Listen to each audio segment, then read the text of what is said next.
पार्वती बोली, अर्जुन, तुम मुझे अपने आगोश में ले लो, अपने सीने में छिपा लो। तुम्हारे जिस्म की गर्मी से मुझे कुछ राहत मिलेगी। यह सुनकर अर्जुन ने अपनी शर्ट उतार दी और उसे अपने सीने से चिपका लिया। जब वह उसकी मजबूत बाहों में उसके चौड़े सीने से चिपक गई, तो दोनों के होंठ मिलने को बेकरार हो गए। अर्जुन की शक्ल सूरत ऐसी थी कि गांव की कई लड़कियों के दिल में हलचल मचा देती थी। कुछ लड़कियां उसे देखकर आपस में कहतीं, देखो, अर्जुन कितना भोला है। हमें देखकर कैसे अपनी नजरें नीची कर लेता है, जैसे हमारी ओर देखना भी पाप हो। समय धीरे धीरे बीतने लगा। अर्जुन ने कभी ऐसी कोई शिक्षा नहीं पाई थी जिसमें हवस की आग धधकती हो, लेकिन वह खूबसूरती का पुजारी जरूर था। एक दिन पार्वती ने सज-धज कर अर्जुन की साइकिल के अगले पहिए से अपनी साइकिल का पिछला पहिया भिड़ा दिया।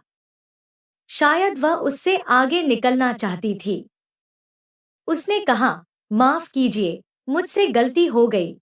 अर्जुन का दिल जोर से धड़कने लगा, मानो उसका ब्लड प्रेशर बढ़ गया हो।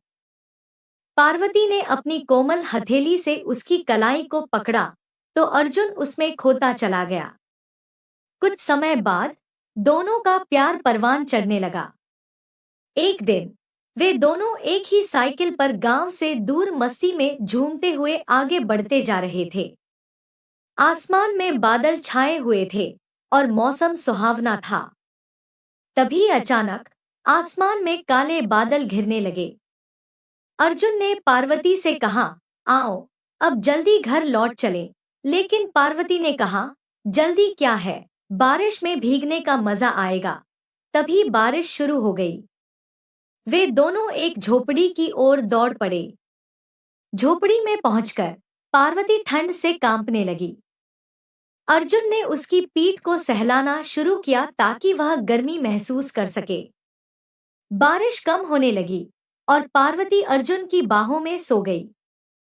जब वह जागी तो उसने हंसकर कहा, तुमने मेरे साथ कोई शैतानी तो नहीं की? अर्जुन मुस्कुराते हुए बोला, नहीं, मैंने सिर्फ तुम्हारे ऊपर गिरी बारिश की बूंदों को सहलाया। समय बीतता गया और एक दिन पार्वती डरते डरते अर्जुन के पास आई। मेरे घरवालों को हमारे प्यार के बारे में पता चल गया है। अब मेरी शादी तय हो चुकी है। अर्जुन ने शांत होकर कहा, तुम्हारे घरवाले जो कर रहे हैं वह तुम्हारे भविष्य के लिए सही होगा। हमारा प्यार पवित्र है। समझ लो कि यह सब एक सपना था। पार्वती की आंखों में आंसू थे। मैं तुमसे बहुत प्यार करती हूँ, अर्जुन। मेरा प्यार मत छीनो। कुछ समय बाद पार्वती की शादी तय हो गई। अर्जुन ने खुद को मजबूर किया, लेकिन उसके दिल में अब भी पार्वती के लिए जगह थी। शादी के दिन बारात धूमधाम से एक बड़े होटल में पहुंची।